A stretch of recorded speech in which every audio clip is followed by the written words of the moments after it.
E hoje a gente vai falar de quando, de maneira geral, fazer adubação de pastagens e no final tem uma dica matadora. Fica aí!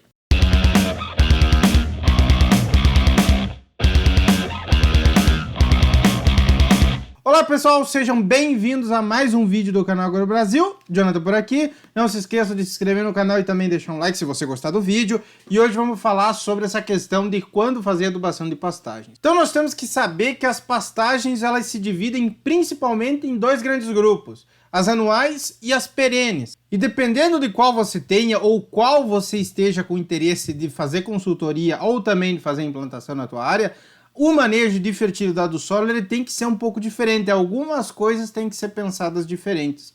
Então cada pastagem também tem características para você adubar que são diferentes de acordo com o tipo do teu solo e também com o clima regional que você está, né? Se nós estamos aqui na região sul, a adubação não é igual de quem está no oeste da Bahia, para quem está em Goiás, para quem está no Mato Grosso.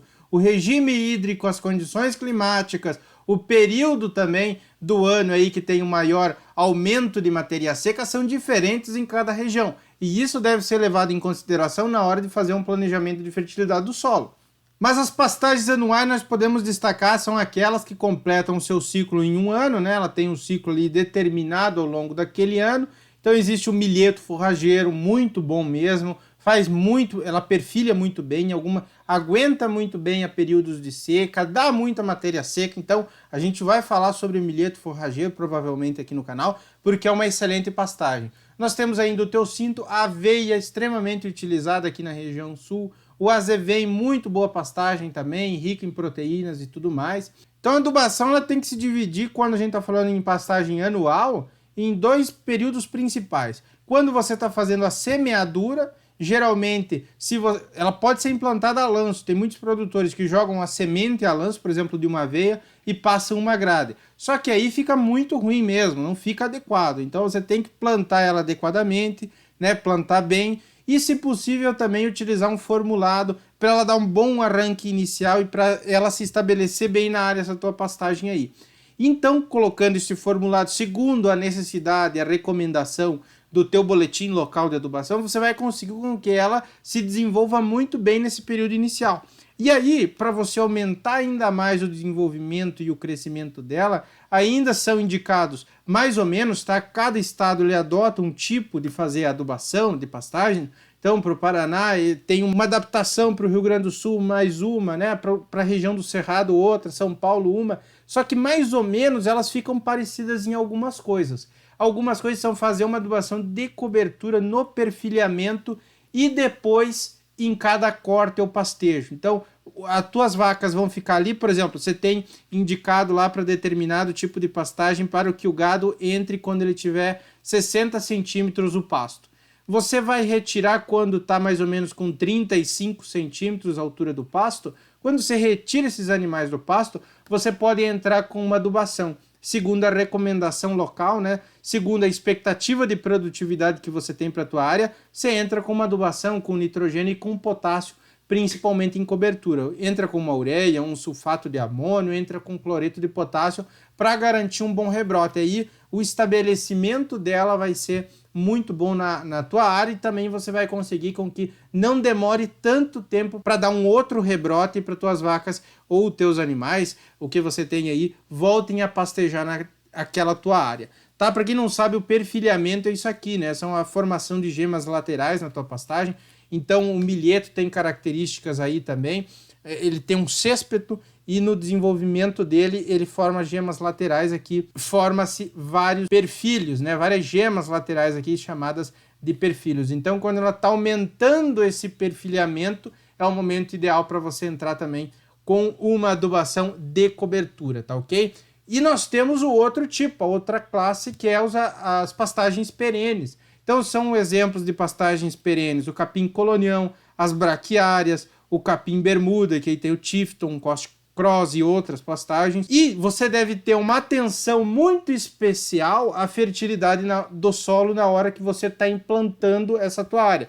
Porque como você não vai tirar essa tua pastagem dali, né? Não é um ciclo ali de 100 dias, 130 dias, você vai deixar por anos e anos essa pastagem, você tem que cuidar muito bem no período de implantação. Senão você vai precisar replantar a tua área e aí vai dar um gasto com mão de obra. Então por isso que antes de você implantar uma pastagem perene no teu talhão, você tem que avaliar como é que está o estado de fertilidade do teu solo. Ver como é que está a matéria orgânica, se precisa aumentar ou não, utilizar um adubo orgânico ali. Se você precisa fazer uma fosfatagem, que a fosfatagem é um tipo de correção, uma adubação de correção para quando a gente está com níveis baixos de fósforo. Tem vídeo aqui no canal já explicando como é fazer os cálculos para fosfatagem, então assista depois que você ver esse vídeo. Se você precisa fazer uma calagem ou não, se você precisa incorporar isso daí, para que você, na hora que coloque essas tuas mudas ali na formação de uma pastagem perene, você tenha também uma boa fertilidade, que você garanta que haja então um bom estabelecimento deste pasto aí também. E para pastagem perene tem algumas dicas aí importantes também. Depois de alguns anos, provavelmente você vai ter que fazer uma calagem em cobertura novamente para melhorar o teu pH do teu solo, porque ele vai naturalmente ficando ácido pela questão de adubos nitrogenados, pela questão da decomposição de matéria orgânica, ação de micro-organismos e etc. Então você tem que utilizar aí um calcário depois em cobertura que tenha um maior efeito residual, porque aí este calcário vai conseguir aos poucos descer no perfil do teu solo, tá? Vai conseguir fazer com que esta correção de acidez ela também demore um pouco mais, sendo benéfico aí para o teu solo, tá ok? E quando que você tem que fazer as adubações novamente? Então quando você tem um período de seca, período de pouca chuva, você não faz essas adubações. Para algumas regiões, tá? Eu coloquei aqui o início da primavera é quando você tem que começar a fazer as suas adubações. Para a gente aqui no sul é finalzinho de agosto, início de setembro. Para outras regiões do Brasil é quando inicia o período de chuvas. Então esta que é a época de você realmente investir em adubação para a tua pastagem, para você recuperar ela daquele teu período ali que estava seco, que não crescia tanto. Então ali que você tem que fazer a sua adubação, principalmente nitrogenada e com potássio também, tá? Você vai ter que jogar fósforo em cobertura para pastagem perene? Sim, mas aí você não parcela tanto o fósforo. Se você vai utilizar um formulado NPK em cobertura, você utiliza o fósforo uma vez só no início da primavera. Depois, nas outras adubações que você vai fazer, você utiliza principalmente nitrogênio e potássio. Então, uma maior dose de fósforo no início da primavera ou início das chuvas, e depois essas recomposições aí de nitrogênio e potássio mais parcelado, que aí é mais interessante para você. Tá ok? E prefira também fontes protegidas de nitrogênio, né? A ureia protegida para você não perder tanto com volatilização, ou outro tipo aí de adubo nitrogenado que seja protegido para você não perder tanto. Isso daí também é importante, mesmo você que trabalha com pastagem, né? Não utilizar em excesso também o cloreto de potássio, então utilizar aí no máximo 80 kg por hectare de cloreto de potássio, porque ele é um adubo salino, então pode prejudicar um pouco as plantas ali. Então o parcelamento é muito benéfico de nitrogênio e de potássio, e também não utilizar em excesso alguns adubos, no caso do cloreto de potássio, beleza? E também tenha cuidado, se você é um consultor ou se você é um produtor rural, nesses adubos especiais, né? Adubos especiais muitas vezes aí não tem o retorno sobre o investimento. Você paga muito caro e você não consegue retornar com o que foi investido. Mas tem, claro, adubos especiais, aí, adubos melhorados, adubos com vários nutrientes em um único grânulo, que podem fazer diferença, que podem ser benéficos aí, mas é uma questão de você ter o melhor custo-benefício na adubação, é muito importante, tá ok, pessoal? Então uma dica muito importante para que a gente consiga o melhor resultado com a adubação, que a gente consiga também fazer com que a planta dê um pastejo, né, ou um outro corte muito mais rapidamente. É não deixar com que a planta fique muito podada, né, tirar toda a parte aérea dela. Então a gente tem um exemplo aqui, um esqueminha para que vocês vejam.